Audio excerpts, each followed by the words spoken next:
Greetings and welcome to a very special edition of Automation Empire. I'm KatherineOfSky and I have so been enjoying playing this game. Today is launch day. Yes, you can finally get your hands on the game and I'm really excited to see what everyone comes up with. So this is what I've been coming up with. Nobody's seen this factory yet. This is my kind of experiment factory that I've been working in, and yeah, nobody's been allowed to look at it yet, except for one little bit you might recognize, which is this container transport system, which has evolved over the time that I've been playing here. And anyway, I wanted to show you a video on things that I have learned from my experimental factory and just things that I haven't been able to include in the Let's Play.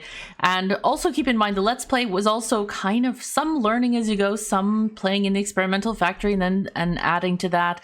So it's been kind of a, I don't know, cooperative with myself in a way.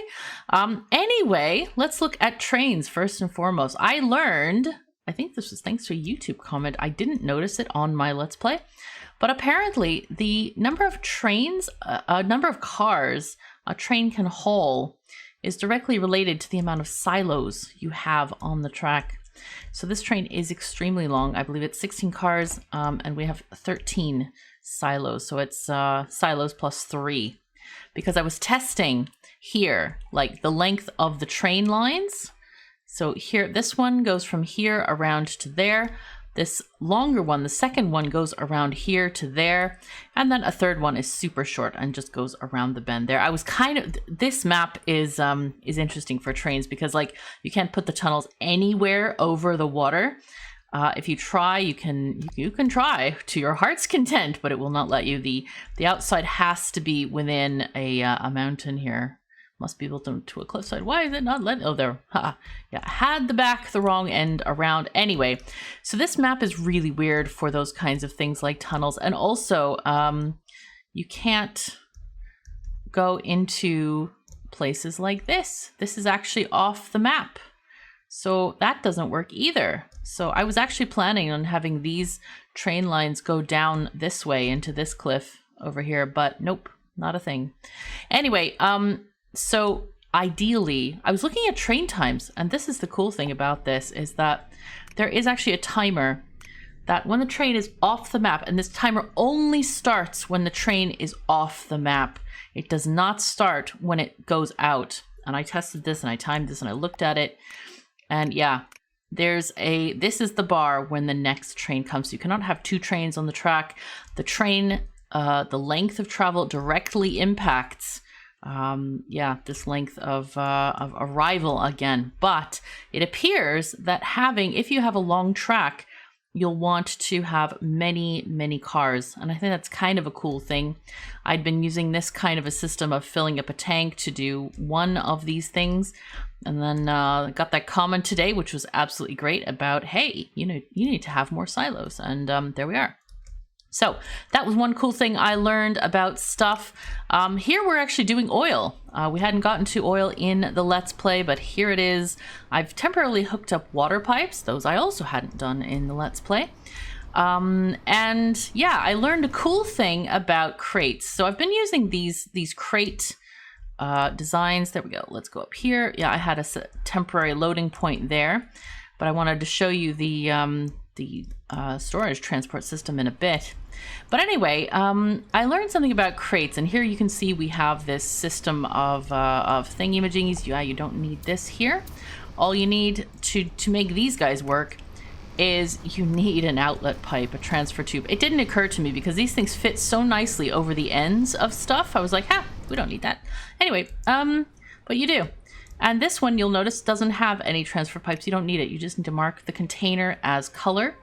And there it is. And so this one is feeding into here and being magically transported over here. I was going to make a huge factory of these things, but I don't need it. I have 3 mines and 3 mines. And so, yeah, we only need 3, or actually less than 3 of these, because these process much more quickly. So anyway, I was having major issues with containers. And that was because I had too many on the line and they were skipping, and I was like, oh my god, what is the deal with this? You notice how I have very few. But what I do have is I have processing and I have ones in line. to be processed. So I think I have nine boxes on this line, and that's it. That is all you need for a small line of 3 of these. So I would highly recommend amount for inside, amount for outside, or amount for, I don't know, going around. 2 times going around, so that you can have enough in time for these to finish their production. So for 3, you need 9 crates on the line, and that's probably the best ratio so they don't mess with each other. Also, I've done this to make them load in parallel to over here, because when I had a belt just going around the corner, as you may have seen previously, I had some issues with that, like this, because the timing is a little bit different. In fact, let's look at this. Let's look at this and you'll see. Let's see. Yep, see the timing, and it creates these weird gaps. So yeah, I decided to go ahead and just do the transfer clause on both ends of this structure like this. So yeah, that's one thing that you can do to make things a little bit smoother. Some of these water pipes are actually live. They're hooked up. You can see water connected. Yes. What I've done with this is each of the items that you have costs a different amount per month. And if we look at the water stuff here, it tells you, where is the water stuff? There it is. Big container. Pumps groundwater into pipes which can be connected to various structures. Wirelessly uses $2,000 of power per month. Now, if you water things, I don't know where I saw this thing. I saw it somewhere and I can't remember where. It's like, no, where is it? It's 15%. You get 15% of the whatchamacallit fee. Where is that thing? Yes, the monthly electricity fee, you get that back. So you have to calculate, is it worth it exactly to put in one of these water things?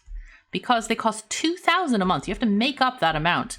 And for certain things, like I have a factory here, not this one, wait, let me just get the right orientation. Here we go, this one, which has quite a few of these guys. These are the combiners, and quite a few of refiners. So this factory uses a lot of power. And if we look at the costs of this, refiner, $800 a month. Combiner, $4,000 per month. So yeah, this factory, I think alone is worth having the water tank, which you see right here. And the water tanks also have a limit. So you can't just hook up one water tank to the whole map. So it's really a balance. I'm going to post a spreadsheet for you to calculate how much you need for each. You can just copy it to your Google Drive and fill in the amounts. I'll just post it as read-only. So yeah, that's something that you can do to calculate before you put in the water tank. They're very expensive. I think they're $100,000 or something. Yeah, $100,000 to put in a water tank, and then you have to get all the piping going on, and certain things cannot be fixed or cannot be reduced. Crate makers, you cannot hook up water to a crate maker. I discovered that too. This is something you can do though. Water can flow through buildings like this one here. So we can look at this one and say water connected, yes. So that's something which is nice if you have, like, you know, why put another corner if we can just go through. That I wasn't even thinking about for here, but here I was like, hey, we can do this. So we could have saved a pipe here or so. And I was also experimenting. Okay, so this is a fun thing, this whole material transfer system. Here, we're going to see it in action. Now, keep in mind, I have multiple things unloading. You can see these guys, which are, I believe it's steel and gold, unloading into the same system. And this instant transfer is very, very instant. You see boxes, crates being created here and over here constantly. Also, one of the things that has been questioned is like, hey, KOS, you have the pipes going in the wrong directions. Like like here, one direction, another direction. Right now, the storage containers, they don't care. The only things that care are these kinds of machines where it has to go into the machine, and the machine even has the arrows here. It shows you in, but storage containers don't care. They just even out whatever they have, and they're good. And in this case, what they do is they output it to these crate makers. Now, I was just testing kind of a massive area supply line of stuff delivery. I started out doing different kinds of deliveries here, just testing stuff out. But obviously I have way too much output capacity for this particular factory. I've been really focusing on like, let's experiment with this. And yes, we have also experimented with these little claw train crate gates. And the reason I didn't use these in my other playthrough there were two reasons. For one, I didn't realize that these were buttons because the UI is not really clear with this. I thought, okay, it's just this and this, but they are actually buttons. So the way you make this work is that if I want this claw train to pick up 12 crates, which they all have 12 cars, I just set minimum crates, 12, and it won't pass until it has 12. Is this one? That one is still needing a couple. In this particular setup, they're a little bit kind of long. Let's see. Yeah, this one, this little guy, this switch should probably go a bit further. Anyway, it won't let the claw train pass until you have that amount of crates. Like at the first one, yeah, there we go. These guys are finally getting to go down here. And yeah, and some of them have the pass back. But you'll notice these are quite far away because it has to do with how far the train is when the last car is on that last part of the truck loading. So that's why they're far out. But they will kind of bounce back and forth until they load the trains, until the trains are empty, because these are set for, you click the bottom button, the maximum crates. I want it to be 0. So that's how we've worked with those track gates there. This, I have been experimenting with it's kind of a bit of a crazy system of trucks here, but it does seem to work. I was really concerned that having this many stops per, per road would be way too much traffic, but it seems to be okay. I've had this under heavy load at some points where I've cut off this section over here.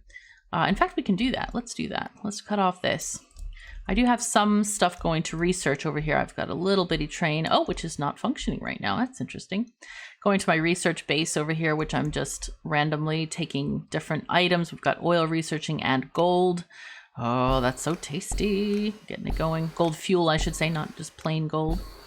And this has been very handy. This entire thing of coal has just been research points, and it has generated so many over time. Just crazy, crazy amounts over time. I'll show you my my researchy thingy. So we've got almost everything unlocked here, except for the rocket and farming.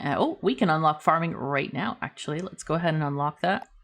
And then we need the greenhouse as well. These guys have been pretty well researched. Yeah, we could get the train interval. Yeah, let's take that. That's a good one. Because, yeah, the sooner they come, the better. But they do take quite some time. Even on the shortest track that I had, and that was with the default 3 train cars, from arrival to this one to the next one, and this is a very short track. This is the shortest I could make it with these little bumpies. It took about a minute and a half for the next train to arrive. So that's a long time. So lots of silos, I think, and short train tracks.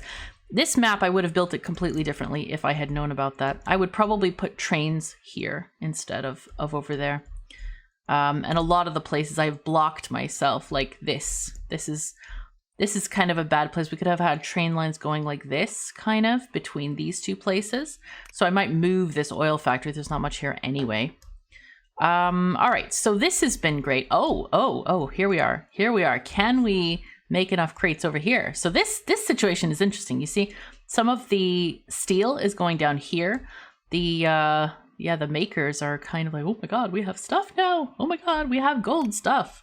So we have many containers filled with gold. We might actually need that area. I hadn't realized. So we have, let's see, 1, 2, 3 crate makers over here. And I've done the same thing on this side. This has been a really fun project. You'll see how, so the landscape forced me to move these ahead a bit, but that's not a problem because it enables me to have these claw lines straight across. We might have had it 1 square down, but yeah, this is perfect because we have the backup space over here for the single line trains. This works so well. It's really nice. So yeah, looking very, very good. I wonder if I could do, No, probably not. Probably I couldn't put a limiter at the end to shorten the trip. It's really not necessary because, as you see, this one could not even fully load when it came back. And some of these, like this track was way too short to have one of these little guys on there, one of the limiters. So yeah, and it's not even needed. You see, it's really not needed for this particular thing because the crate makers are actually kind of slow. But it looks like we are, well, no, these crate makers, I think they're handling it. They're like, hey, KOS, we have it. We're fine. Thank you. So anyway, but yeah, I'm still kind of looking at these roads. Are they fast enough to generate enough trucks for this area? Maybe not. Maybe we want to have less trucks per road in this. That's still, I need to test that a bit more. I guess it just depends on how much throughput you have going on. But you can see we're dropping off lots of stuff. This is 2 factories. We have the gold fuel, as we saw, with 3 combiners, and then this one has 4. I probably should expand this quite a bit. This was before I had the tech to do the underground thingies, whatever they're called. I forgot what they're called. Let's look what they're called, because it's good to have the names for these things. They're called remote connectors, the magic transport system. Oh, look at that. We need to make that a bit longer, I think. But anyway, remote connectors. So obviously I could add more stuff into these remote connectors here, but I did like the whole, hey, we're having a roller coaster in here.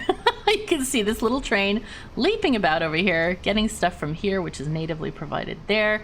And then the center train getting the steel happening here. Or no, that's iron making into steel, sorry. So yeah, this has been a little bit of a fun ride. And then we have several output trains. There's one from here, this container, one from this container and that container, and then this container also has a separate one. So we have 3 separate intakes for this stuff. It's quite silly, quite silly. So anyway, yeah, that's quite fun. I love how they like loop up and down. It reminds me of like those tiny little fairground ride roller coasters, not proper ones, but the little ones. Yeah. So one thing that also I noticed, the length of the water pipes does not seem to matter at all. Oh, did I forget to connect this? Oh, no, that's not good. Oh dear. Okay, well, let's get some water connection going on, because I think I added that one part and I was like, hey, I should just do this bit. And then I forgot to connect it completely. I must say that I have not really noticed much of a difference on the income. So, or the expenses, I guess I should say. So yeah, that's a bit of a thing. It didn't make a dent. I even like looked and it's like, oh no, you owe more this month. Don't get your delusions too high there. You know, it's like, okay, fine. But we should be able to get this. This is linked to our other water thing. So we have now, I had very, very little. Oh, wow, there's another break right there. How interesting. So this is at 29. So let's see if we add this. There we go. 51. Too much, far too much. But I think that I thought they were really low. Let's see. Okay, those are added. So, yep, this put it over the top. But I do have things that are not really relevant. So labs. Labs are really not a good thing to add because they're very, very cheap to run. They're $200 a month, so definitely not worth it. So I'm going to delete that pipe and then delete this one, and that one. Okay. So we'll take that 48. I could maybe delete. Mines are fairly cheap, I guess. Cheaper than the whole factory. A whole factory is quite expensive. Okay, so we have 42. What else is bothering us over here? What else can we get rid of? There's this factory and this factory, which are still... Oh, you might recognize these two. These are from another tutorial video I did on factory layouts. So yeah, I was testing different things. How many crates is good on a line and all kinds of stuff. Again, with kind of like minimal spacing requirements. Okay, Let's see. What else can we get rid of? Probably one of these guys. I think these mines take 2 water. There we go. We're at 40 of 40 now. Okay, so that should help us a bit. But yeah, be careful which things you connect. You can add, you know, research plants if that's fine, if that's good with you. But it's really not necessary. It'll save you, you know, a few $1,000s. But again, check out the spreadsheet I have linked in the description below. That should help a bit. What else can I say? I've had a lot of fun with this game. If you are, this is the very first video you've seen on this game. This is not Factorio. This is very different. It is a puzzle game first and foremost. So think of it that way. And if you look at it as in, hey, these are the rules of the game. This is how we play in it. This is how we connect things. And these are what work together and these are what don't. You're going to be a lot better off and you're going to enjoy the game a lot, I think. So yeah, I hope you really enjoy this game if you decide to pick it up. I really loved it. And I'm really hoping to get to the next stages, get to a cargo rocket. We have some more stuff. We haven't even touched farming yet. So I'm really excited about that. But for now, thank you so very much for joining me. Take care of yourselves and each other, and I'll see you next time.